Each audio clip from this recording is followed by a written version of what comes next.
After a secret getaway with my affair partner, I came home thinking no one knew. Instead, my husband, my kids, and my best friend's husband were seated in front of a laptop. My husband smirked, hit play, and said, "We know where you were. Let's see who you were with." My world collapsed as the footage rolled. This happened 6 months ago. I've kept it all in for too long. My life is in shambles now, and honestly, I deserve every bit of it. I, 42 female, have been married to my husband, Mark, 45 male, for 17 years. We have 2 kids, Ryan, 14, and Sophie, 11. We live in a nice suburb outside of Denver, Colorado. The kind of place where neighbors wave, lawns are neat, and secrets are supposed to stay buried. Mark is a good man. No, scratch that, he's the best man I've ever known. He's the kind of guy who wakes up early on Saturdays to fix stuff around the house, who remembers the exact date of our first kiss, who always brings me a cup of coffee in the morning just the way I like it. 2 sugars, no cream. And yet I messed it all up. It started about a year ago. I work in a marketing firm, nothing flashy, just mid-level stuff. That's where I met Evan, 38 male. He was a contractor we brought on for a project. He was charming, funny, knew exactly what to say. I remember the first time he complimented my dress, just a simple black pencil dress I wore a dozen times. But the way he said it made me feel like I was the only woman in the room. I didn't plan to cheat. I told myself it was harmless. A little texting, a little flirting. He made me feel young again. Desired. Like I wasn't just a mom or a wife or someone's background character. But it escalated. It went from coffee breaks to late-night calls. Then one night we kissed.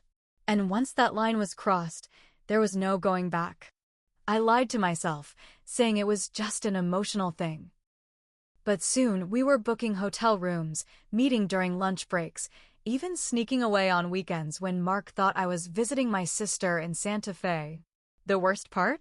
I was good at lying. Too good. Mark never suspected a thing. At least, that's what I thought. The weekend everything unraveled. I told Mark I had a girls' trip planned with my best friend, Dana. Dana and I have been close since college. Her husband, Will, is one of Mark's good friends too.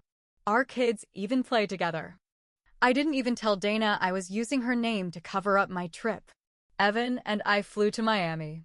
We stayed at a fancy hotel near South Beach, ate overpriced seafood, made love like we were the only 2 people in the world. It was stupid. So stupid. And yet I felt alive. I felt wanted. When I got home Sunday night, I was still in that foggy state of post-affair euphoria.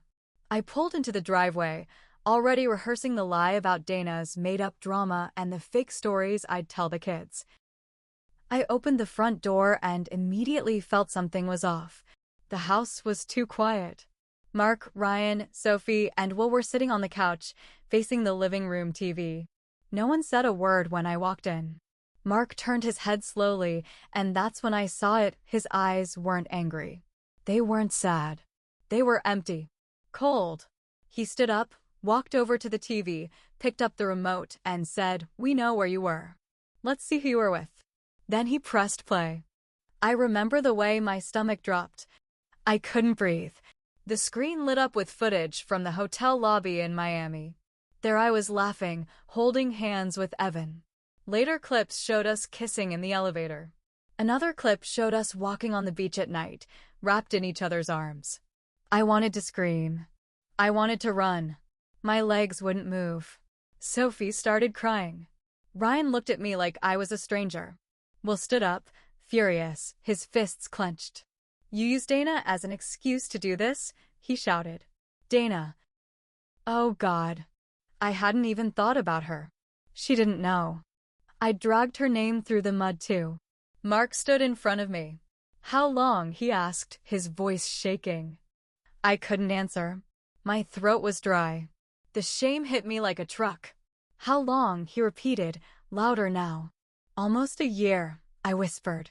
The silence that followed was worse than any screaming, worse than any slap. He walked past me, went upstairs, and slammed the bedroom door. The kids followed slowly, unsure, broken. Will left without another word. I sat on the floor in the hallway for what felt like hours. My phone buzzed nonstop, calls from Dana, texts from Evan, a couple from my boss. Mark didn't talk to me for 3 days. On the 4th day, I came home from work and the house was half empty. He took the kids and moved in with his parents. Divorce papers came a week later. I begged. I cried. I told him it was a mistake. That I loved him. That I'd do anything. Therapy, counseling, whatever he wanted. He just said, "You already did everything you wanted. Now it's my turn." Dana came over a few days later. She was shaking with rage. "Do you know what you've done? Will wants a divorce now too. He doesn't believe I didn't know. He doesn't trust me. Our marriage is over and I did nothing." I broke down in front of her. She didn't comfort me. "You lied to everyone," she said. "You used me. You destroyed your family. And now mine too." She hasn't spoken to me since. As for Evan, he ghosted me. Completely. After the footage got out, he deleted all his socials and blocked my number. I later found out he was engaged the whole time. So now I'm here, alone in this quiet house. Divorce finalized. I get the kids every other weekend. Ryan barely talks to me. Sophie cries a lot and asks why Daddy doesn't want to live here anymore. I tell her it's complicated, but really, it's simple. I ruined it all. I never thought I'd be the kind of person to do this. I never thought a few moments of feeling alive would cost me everything that actually mattered. I thought hitting rock bottom meant losing my husband, my kids, my best friend.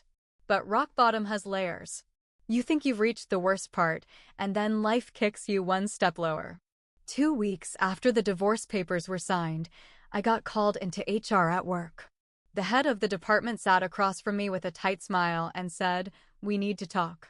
Evan's fiancée, turns out she wasn't just some girlfriend, found out everything. She'd gone through his emails, found our exchanges, and blasted everything online. Screenshots, hotel receipts, pictures of us together. She even sent everything to our office's general email address. The firm said it created an unprofessional work environment, that I had violated ethics protocols. Evan was let go quietly. I was told to resign for the sake of dignity. So now I was jobless too. And it didn't stop there. A week later, while trying to sign Sophie out from school early for a dentist appointment, the front desk lady gave me a look, polite but distant. "We need to confirm with Mr. Reynolds." "Why?" I asked. She hesitated. "There's a flag on your custody file." I found out later Mark had filed an emergency motion with the court, asking to temporarily suspend my visitation. He claimed the environment I created was emotionally distressing for the children. His lawyer submitted those hotel security videos as evidence. I was stunned. My own kids? He was trying to take them from me completely? I showed up at Mark's parents' house that evening, banging on the door like some unhinged person. He opened it, calm as ever. "Please," I said. "You can hate me, but don't take them away." "They're already gone," he said. "You took them the moment you picked him over us." That night, I sat in my car outside the house, watching the windows. I saw Sophie laughing with Mark through the blinds. My daughter. The one who used to crawl into my bed after nightmares. The one who used to hold my hand in grocery stores. Now, she looked like she didn't even know me. I couldn't sleep. I drank. A lot. I started calling Evan again, just to scream at him. To curse him for ghosting. To ask if it was worth it. He never answered. But one night, a woman picked up. "If you ever call again," she said, "I'll file a restraining order." Turns out, Evan wasn't in Florida. He was still in Denver, living with someone new, starting fresh while I was burning alive. Then, something I didn't expect happened. Will called. I hadn't heard from him since that day in the living room. His voice was tense, but calm. "I need to talk," he said. We met at a park near our neighborhood. It was cold. His hands were shoved into his jacket pockets, and his eyes were red like he hadn't slept in days. Dana left, he said. What? I asked. She moved back to New Mexico. Took the kids. Said she needed time to think. I felt sick. I didn't mean to destroy her life. He cut me off. Don't. This isn't about you. Not anymore. I nodded, ashamed. Then he said something that chilled me to my bones. But I don't think this was all your fault. What are you talking about? I asked. He hesitated. Looked around. Then finally said Mark knew. Before the trip. My heart stopped. What? He came to me a week before that weekend. Said he suspected something. He even mentioned hiring a private investigator. I thought he was just being paranoid. Why didn't you tell me? He laughed bitterly. Because I didn't think it was real. And because Dana begged me not to get involved. I sat there in shock. Mark knew. Mark let me go. Mark let me walk right into that trap. And then it hit me, he didn't just discover the footage after the fact. He planned to confront me with it. In front of the kids. In front of Will. He wanted to ruin me. He didn't want a divorce. He wanted destruction. I got up, started walking away, and Will called after me. I'm not saying you didn't screw up. You did. But I think he wanted this. All the pain, all the guilt, it shifted. Just a little. Like the weight of what I'd done had a dark twin hiding behind it. Mark didn't just want answers. He wanted revenge. Later that night, I dug out an old tablet Mark used to use. I'd forgotten I even had it. Same iCloud account. I opened the Notes app. And that's when I saw them. Notes. Recordings. Photos. Time-stamped messages. Conversations I'd had with Evan, some I didn't even remember, transcribed word for word. He'd been monitoring me. For months. I was being watched. My hands were shaking. He didn't confront me out of shock. He set the whole thing up. Even the footage, he probably paid that hotel or PI to get it. He wanted to humiliate me. To make me feel small. He wanted me to lose everything. And he succeeded. But now I knew. And for the first time since that night in the living room, I felt something other than shame. I felt anger. Not at Evan. Not at Dana. Not even at myself. At Mark. This wasn't justice. This was punishment. This was control. And it was still happening. He was still trying to take the kids. Still trying to make sure I had nothing left. But I wasn't going to just sit back anymore. I started digging. That night, I couldn't sleep. My brain wouldn't shut off. Every memory with Mark started feeling different. Twisted. Rewritten in my head with this new knowledge. He knew. He was watching me. But instead of confronting me, he waited. Plotted. Gathered things. Like a spider weaving a web. What else did he know? I started going through the old tablet more closely. At first, it was the stuff I expected. Emails between me and Evan, saved photos, messages. But then I found a folder labeled House Logs. It was full of audio files. Recordings. From inside our house. The timestamps were from months before I even kissed Evan. One from the kitchen. One from our bedroom. One from the car. He bugged our home. I sat there shaking, listening to my own voice from 3 months earlier, talking to Dana on speakerphone about a book we were reading. I remembered the call, just 2 friends chatting about some author's weird writing style. Why would he record that? Then it got worse. I found a clip labeled November 14th, garage. That was the night Evan and I met up in his car near my house. Just a kiss before I went back inside. There was a recording of it. You could hear the sound of my heels clicking, the car door opening, and faint kissing noises. He had a mic outside the garage. I wanted to throw up. This wasn't just about betrayal. This was obsession. Control. And it wasn't legal. So I called a lawyer. I didn't have much money left, but I scraped together what I could for a consultation. The lawyer, Claire, was young, sharp, and looked at me like she'd heard worse stories. After I explained everything, she leaned back in her chair and said, You realize this might qualify as illegal surveillance, right? I thought spouses could do that? I asked. Not without consent. Not in Colorado. Especially not after separation begins. We filed a motion. Mark was served a week later. That night, he showed up at my door. Calm. Too calm. You're really going to try to drag me into court? He said. You bugged our home, I said. You cheated. You used our kids, I snapped. You planned everything. He just smiled. You'll lose. Again. You always lose. But he didn't know everything. See, the biggest twist wasn't what he did to me. It was what I found next. One night, still going through that old tablet, I opened a random folder buried under system logs. I almost skipped it. It was named something like temp_Jan_back. Inside were backups of texts. Between Mark and Dana. At first, it looked innocent. Just friend stuff. Talking about the kids, plans for get-togethers. But then it got weird. I don't know how much longer I can do this, Dana wrote. I told you. Let me handle her, Mark replied. I hate lying to Will. You're not lying. Just stalling. My heart dropped. More messages. I wish it was just us. You know what we have to do. I can't sleep next to him anymore. You won't have to. Just a few more weeks. They were having an affair. Mark and Dana. My best friend. My husband. For how long? It wasn't clear. But based on the timestamps, it started before Evan and I ever crossed that line. I sat on the floor, staring at the screen, everything spinning. The anger I felt before was nothing compared to this. I didn't destroy this marriage alone. Mark did too.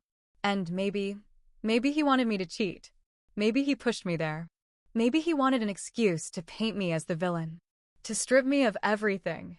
He wanted to keep Dana and make me look like the homewrecker. It all made sense now, how he was so quick to get that footage, how fast he got the kids, how perfect the setup was. It wasn't justice. It was a trap. And I walked into it. But now I had proof. The next day, I sent screenshots to my lawyer. Claire read them, called me immediately. This changes everything, she said. What do? We fight. The legal war began. I filed a countermotion for joint custody, citing Mark's surveillance, emotional manipulation, and his own affair with my best friend. The court date was set. And here's where things really took a turn. 3 days before the hearing, Dana showed up at my door. She looked awful. Thin, pale, shaking. I didn't know you knew, she said. I let her in. She sat on the couch, hands trembling in her lap. I was lonely. Will was never around. Mark, he was kind. At first. She broke down sobbing. He told me you were cheating already. That you were meeting guys at work. He said you didn't love him anymore. I stared at her. My best friend. The one I told everything to. The one who smiled at family dinners and played with my kids. He lied to both of us, I said. She nodded. I know that now. Are you still with him? No. I left. He scared me. He said if I told anyone, he'd ruin my life. That he had recordings of me too. My skin went cold. He recorded you? She nodded again. Everything. I gave her Claire's number. Told her to get a lawyer. Told her to protect herself. Because Mark wasn't done. And neither was I. The courtroom battle was just beginning. But now I wasn't walking in alone. I had truth on my side. And maybe, just maybe, the pieces were shifting. The courtroom was packed. Not with strangers, but people who knew us, neighbors, parents from the kids' school, even a few coworkers. Word had spread, because of course it did. Divorce, betrayal, legal drama. People eat that stuff up. I kept my head down, sitting beside Claire at the long wooden table, trying not to shake. Mark walked in with his lawyer, and that same smug calm he always wore when he thought he had the upper hand. He didn't even look at me. And then Dana walked in. That was the first time Mark flinched. A full-body twitch like he'd just seen a ghost. She sat on the opposite bench, clutching a thick folder of documents, texts, screenshots, emails. Claire had helped her prepare everything. The hearing started. It was supposed to be about custody, about what was best for Ryan and Sophie. But very quickly, it turned into something more. My lawyer laid it all out: Mark's secret surveillance, the recordings, the manipulation. She cited state laws, showed evidence, read text messages aloud. The judge, an older woman with silver hair and piercing eyes, didn't interrupt once. Then Mark's lawyer tried to paint me as unstable, dishonest, unfaithful. And that's when Dana stood up. "I'd like to speak," she said. The judge paused, then nodded. Dana's voice shook. "Mark and I were having an affair," she began. "He told me his marriage was already over, that his wife was cheating. He said I was helping him get through it." She swallowed hard. "But it was a lie. He used me, just like he used her. He pitted us against each other so he could control the narrative. He recorded us, tracked us, made us feel crazy. He weaponized our pain." Mark looked like someone had pulled the floor out from under him. And then Will stood up. I hadn't seen him come in. He'd been sitting near the back. "I believe her," he said. "I believe both of them." He looked directly at Mark. "You didn't want a divorce. You wanted to win. You made all of us pawns." The courtroom fell silent. For a long minute, no one said a word. The judge tapped her pen. Then she leaned forward. "Mr. Reynolds," she said, "do you have anything to say?" Mark opened his mouth, closed it, rubbed his jaw. "They're lying," he finally said. But his voice was too soft, hollow. Even he knew no one believed it. The judge ruled in my favor. Shared custody, pending a full evaluation. But the real verdict was in the room, the way people looked at him, like they were seeing a stranger. The way Dana exhaled, like she'd been holding her breath for a year. The way I felt, not victorious, but no longer buried. After court, Mark cornered me outside. "You think you won?" he asked. I shook my head. "No. No one won." He leaned in closer. "You were still the first to cheat." I looked him in the eye. "And you were the first to give up." He walked away without another word. Dana apologized. Not all at once, but over time. At first, she'd leave voice messages late at night, crying, saying she missed our friendship, saying she never meant for it to go that far. I didn't respond for a while. I couldn't. Will didn't take her back. He moved out of state for a new job and joint custody of their kids. He and I are friends now, but we nod when we run into each other. I think that's enough. Mark changed. He lost his job. His reputation took a hit. Rumors spread. Parents at school stopped talking to him. He still has the kids half the time, and he's civil. Cold, but civil. Ryan talks to me more now. Slowly, awkwardly, like he wants to forgive, but isn't sure how. Sophie, she's getting there too. She hugs me now. That's more than I deserve. I don't date. I don't trust myself yet. Evan tried to contact me again once. Sent me an email saying he missed what we had. I didn't reply. That part of me is over. What did I learn? That cheating is never just about passion or attention. It's about something deeper. Something broken. And if you don't fix that part of you, no person, no thrill can save you. I learned that guilt can eat you alive. But truth, even ugly truth, sets you free. I still cry sometimes. When the kids leave after their weekends. When I see families laughing in grocery stores. When I walk past the bedroom where Mark used to sleep. But there's something else I feel too. A strange kind of peace. Because the lies are over. The games. The spying. The betrayal. Everything's in the light now. I'm not sure what my future looks like. I'm rebuilding, brick by painful brick. But I'm doing it honestly this time. I'm not a victim. I'm not a villain. I'm just someone who made 1,000 wrong choices and is trying, finally, to make the right ones. So, am I hopeful? Sometimes. And sometimes, that's enough.